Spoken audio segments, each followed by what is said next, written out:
1 अगस्त 2019 ये वो तारीख है जब बीजेपी सरकार द्वारा आर्टिकल 370 को हटाने का ऐतिहासिक फैसला लिया गया। इस फैसले से जम्मू कश्मीर की सियासत में बड़ा बदलाव देखा गया था। एक तरफ जहां पूरे देश में इस फैसले का समर्थन किया गया, वहीं दूसरी ओर विपक्ष में इसे लेकर खूब बवाल भी मचा। अनुच्छेद 370 को खत्म करने के बाद जम्मू कश्मीर में हलचल देखी गई। इस फैसले के कुछ घंटों पहले कई नेताओं को नजरबंद भी किया गया था, जिसमें अब्दुल्ला परिवार भी शामिल था। लेकिन अब अब्दुल्ला परिवार को लेकर एक बड़ा और चौंकाने वाला खुलासा हुआ है। वो खुलासा जिसने एक बार फिर सियासी गलियारों में बहस तेज कर दी है। दरअसल ये खुलासा पूर्व रॉ चीफ A.S. दुल्लत ने अपनी किताब the chief minister and the spy में नेशनल कॉन्फ्रेंस के अध्यक्ष फारूक अब्दुल्ला को लेकर किया है। A.S. दुल्लत ने अपनी किताब में दावा किया है कि फारूक अब्दुल्ला ने अनुच्छेद 370 को हटाने का गुप्त रूप से समर्थन किया था। पूर्व रॉ चीफ अब्दुल्ला परिवार के बेहद करीबी रहे हैं। उन्होंने ये दावा किया है कि पूर्व मुख्यमंत्री फारूक अब्दुल्ला को पता था कि मोदी सरकार आर्टिकल 370 हटाने वाली है और उन्होंने इसका समर्थन किया था। अब इस खुलासे के बाद पीपुल्स डेमोक्रेटिक पार्टी फारूक पर हमलावर है। पार्टी का कहना है कि इससे दिखता है कि उन्होंने जम्मू कश्मीर के लोगों को धोखा दिया है। वहीं इसे लेकर फारूक अब्दुल्ला ने दुल्लत पर तीखी प्रतिक्रिया व्यक्त की। अब्दुल्ला कहते हैं कि ऐसा कुछ भी उन्होंने नहीं कहा था, ये सब किताब की बिक्री के लिए सस्ती लोकप्रियता है। इस विवाद में जम्मू कश्मीर PDP चीफ महबूबा मुफ्ती ने अपना बयान जारी किया। महबूबा मुफ्ती फारूक अब्दुल्ला और नेशनल कॉन्फ्रेंस पर हमलावर है।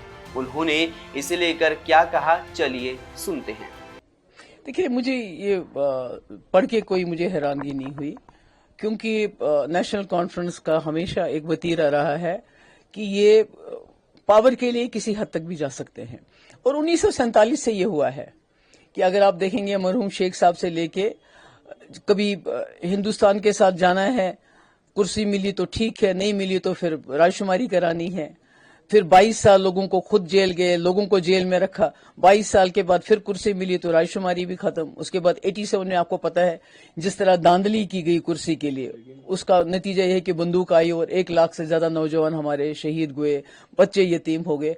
तो आज जो दुल्लत साहब ने बात कही, ये पहली बार नहीं हुआ है कि उन्होंने बीजेपी के साथ सुलह करने की कोशिश हुई है। इससे पहले रविंद्र रैना ने स्टेटमेंट दिया, वो भी बहुत करीबी थे, कि जिसको 2014 में PDP और बीजेपी की आपस में बात चल रही थी, डिस्कशन चल रहा था। उस वक्त कई बार उमर साहब दिल्ली गए और ऑफर किया कि बिला शर्त शुरूत हम आपको सरकार में बनाना चाहते हैं आपके साथ।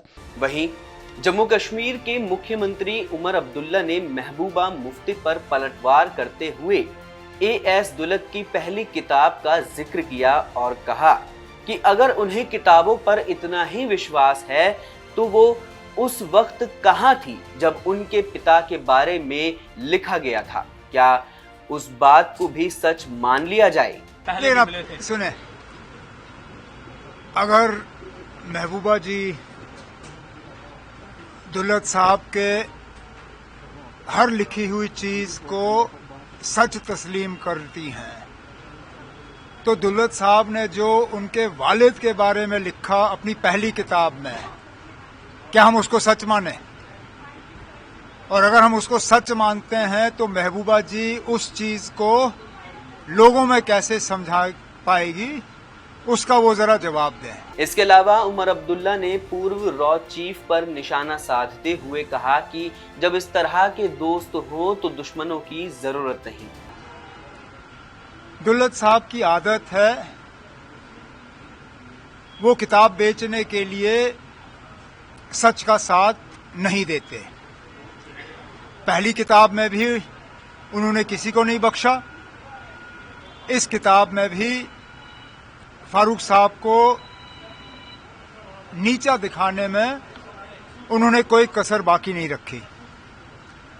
वो कहते हैं कि जब इस तरह के दोस्त हों तो दुश्मनों की कोई जरूरत नहीं है।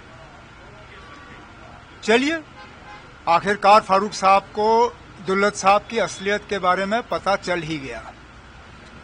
अब दुल्लत साहब को इस गलतफहमी में नहीं रहना चाहिए कि कल जब किताब रिलीज होगी तो फारूक साहब उनके साथ वहां खड़े होंगे, क्योंकि इस झूठ का साथ जो है फारूक साहब नहीं देंगे।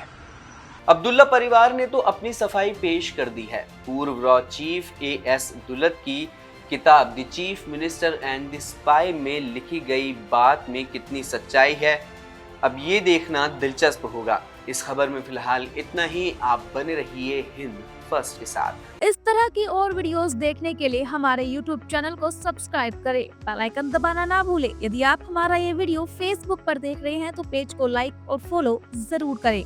हमारे अन्य सोशल मीडिया पेजेस से भी जुड़े।